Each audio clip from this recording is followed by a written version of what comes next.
जय हिंद साथियों, आप सभी का आपके अपने यूट्यूब चैनल नॉलेज टाइम पर स्वागत है। और अगर आप हमारे चैनल पर पहली बार आए हैं तो प्लीज़ वीडियो को लाइक और चैनल को ज़रूर सब्सक्राइब करिएगा। और आज हम ये जो आरपीएफ कांस्टेबल के जो 41 सेट होने वाले हैं, इसमें से आज चौथे सेट को लेके आए हैं। तो आइए शुरू करते हैं, जो कि 18/1/2019 की द्वितीय पालिका है। तो आइए शुरू करते हैं।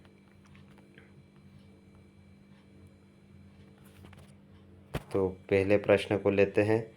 तो पहला प्रश्न है, यदि आपके मौलिक अधिकारों को राज्य ने हनन किया है तो ऐसा कौन सा मूल अधिकार है जिसके खिलाफ नागरिक अदालत में अपील कर सकता है? तो ये है संवैधानिक उपचारों का अधिकार, जिसे डॉक्टर बी.आर. अम्बेडकर ने अनुच्छेद 32 के तहत संविधान की आत्मा कहा है। और अगला प्रश्न है, टेबल टेनिस खेल को ओलंपिक में किस वर्ष मान्यता दी गई? तो ये 1988 में दी गई है टेबल टेनिस को ओलंपिक में मान्यता। और अगला प्रश्न है, क्षेत्रफल की दृष्टि से विश्व का 7वां सबसे बड़ा देश कौन सा है? तो यह भारत है, और भारत 7वां सबसे बड़ा देश है। अगला प्रश्न है, क्वथनांक से नीचे किसी भी तापमान में द्रव को परिवर्तित करने की प्रक्रिया को कहा जाता है? तो यह वाष्पीकरण कहा जाता है। क्या कहा जाता है? वाष्पीकरण। अगला प्रश्न है, लाहौर कांग्रेस अधिवेशन के अध्यक्ष कौन थे? तो इसके अध्यक्ष जवाहरलाल नेहरू थे। कौन थे? जवाहरलाल नेहरू। और अगला प्रश्न है, निम्नलिखित में से किस राज्य की सबसे लंबी तटरेखा है?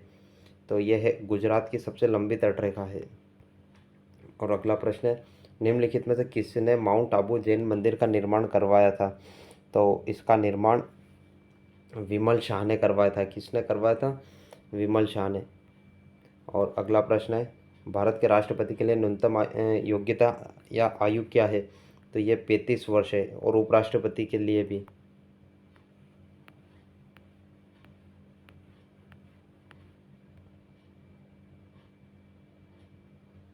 अगला प्रश्न है, इनमें से कौन सा संगठन सरकार द्वारा घोषित न्यूनतम समर्थन मूल्य एमएसपी पर किसानों को खाद्यान्न खरीदता है? तो यह भारतीय खाद्य निगम खरीदता है। कौन? भारतीय खाद्य निगम। और अगला प्रश्न है,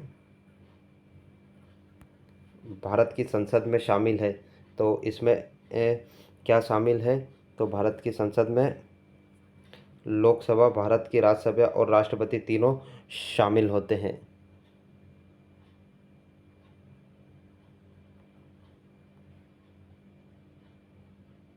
अगला प्रश्न है, भारत में दिल्ली उच्च न्यायालय की स्थापना की गई? तो ये 1966 में की गई है।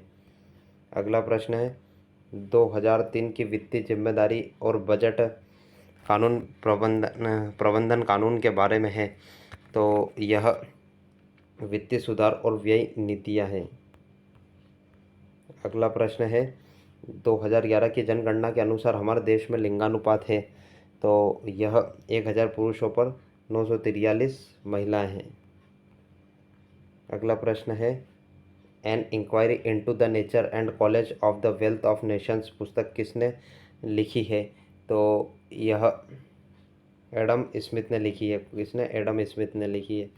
और अगला प्रश्न है, जिस दर पर आरबीआई वाणिज्यिक बैंकों को ऋण प्रदान करता है उसे बदलकर यह धन को प्रभावित कर सकता है, इस दर को कहा जाता है?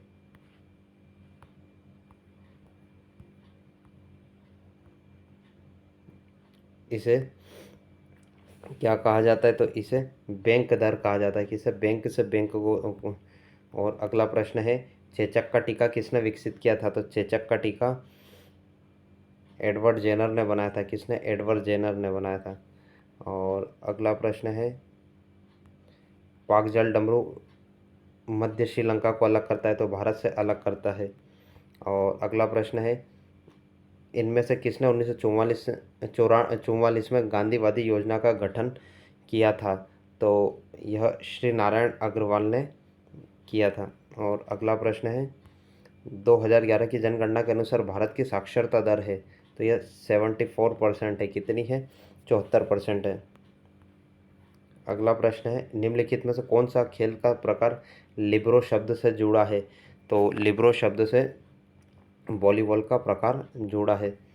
अगला प्रश्न है, प्रोजेक्ट टाइगर वर्ष में शुरू किया गया था? तो ये 1973 में शुरू किया गया था।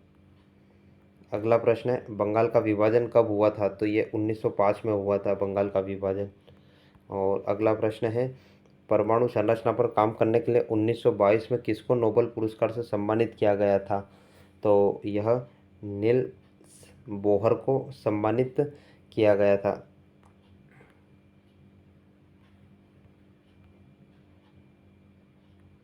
अगला प्रश्न है, भारत द्वारा प्रेषित पहला सक्रिय उपग्रह कौन सा है? तो यह आर्यभट्ट है। कौन सा है? आर्यभट्ट है। और अगला प्रश्न है, निम्नलिखित में से कौन मस्क्यूलोस्केलेटल सतह से जुड़ा है? तो यह राइबोसोम जुड़ा है। और अगला प्रश्न है, इनमें से किसने सविनय अवज्ञा आंदोलन तमिलनाडु में आयोजित किया गया था? तो यह सी राजगोपालाचारी द्वारा तमिलनाडु में आयोजित किया गया था। और अगला प्रश्न है, किस देश में उगते सूरज की भूमि के जाना जाता है? तो ये जापान को जाना जाता है उगते हुए सूर्य की भूमि के नाम से। अगला प्रश्न है, भारत की सीमा इनमें से किस देश से जुड़ी है? तो भारत की सीमा अफगानिस्तान से जुड़ी है इनमें से। और अगला प्रश्न है, आपातकालीन घोषणा शब्द किस आपातकाल स्थिति को दर्शाता है? तो यह राष्ट्रीय आपातकाल को दर्शाता है। अगला प्रश्न है, बुद्ध के जीवन की घटनाओं को डैश में दिया गया है? तो यह जातक कथाओं में बताया गया है। अगला प्रश्न है, तारों में प्लाज्मा चरण के गठन के कारण क्या होता है? तो बहुत अधिक तापमान होता है। अगला प्रश्न है, किस अनुच्छेद के तहत सूचना के अधिकार को अपराध के लिए गिरफ्तार किए जाने वाले अपराधी के लिए स्पष्टीकरण मिलता है? तो यह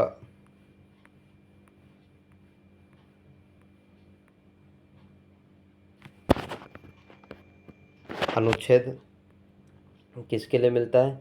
यह अनुच्छेद 22 में, सॉरी, कौन सा?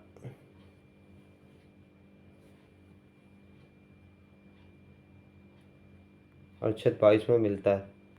और अगला प्रश्न है, उज्बेकिस्तान की राजधानी क्या है? तो उज्बेकिस्तान की राजधानी ताशकंद है। क्या है? ताशकंद है। और अगला प्रश्न है, 2018 राष्ट्रमंडल खेलों का आधिकारिक शुभंकर था? तो यह क्या था? यह 12वीं था। और अगला प्रश्न है, भारत का पहला परमाणु परीक्षण कोड क्या था? तो यह लाफिंग बुद्धा था। क्या था? लाफिंग बुद्धा।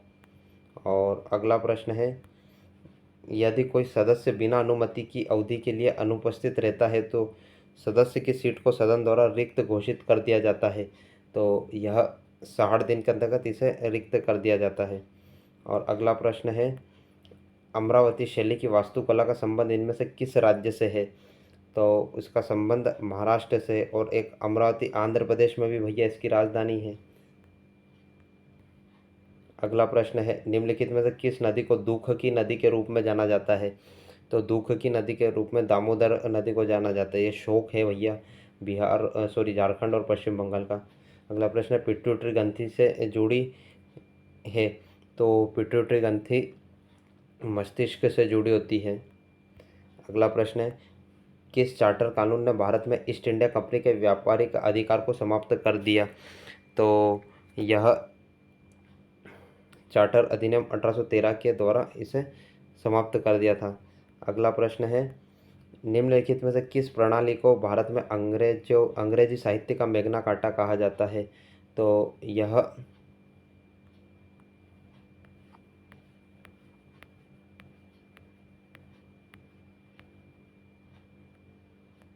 वुड्स डिस्पैच को कहा जाता है। अगला प्रश्न है, निम्नलिखित में से कौन भाला फेंक खेल से जुड़ा है? तो यह नीरज चोपड़ा है। कौन है? नीरज चोपड़ा है। और अगला प्रश्न है, आपातकाल के समय किस अनुच्छेद को निलंबित नहीं किया जा सकता है? तो यह अनुच्छेद 20 और 21 को निलंबित नहीं किया जा सकता है।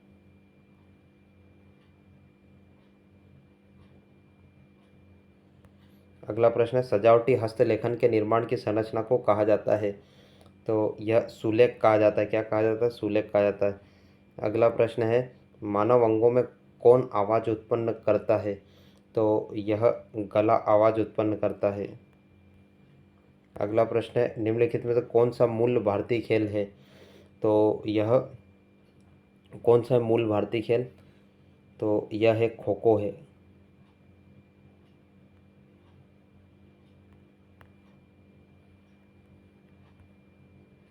अगला प्रश्न है, जब कोई वस्तु एक निश्चित ऊंचाई से स्वतंत्र रूप से गिरती है तो उसकी ऊर्जा पर क्या प्रभाव पड़ता है?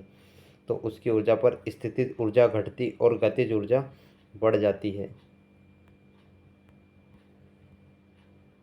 अगला प्रश्न है, एक व्यक्ति जो संसद का सदस्य नहीं है, वह किसी भी सदन से संबंधित नहीं है, ऐसे व्यक्ति को अधिकतम अवधि के लिए भारत के प्रधानमंत्री के रूप में नियुक्त किया जा सकता है।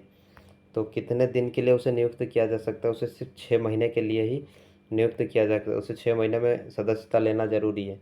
अगला प्रश्न है, जिम्नास्टिक के जनक के रूप में किसे जाना जाता है? तो इसका जनक कौन है? जिम्नास्टिक का जनक तो वो है फ्रेडरिक लुडविग जॉन है। और अगला प्रश्न है, सभी प्रतिनिधियों को भारत सरकार द्वारा संयुक्त रूप से प्रशासित, निर्वाचित और निर्देशित किया गया है। तो यह संसद द्वारा।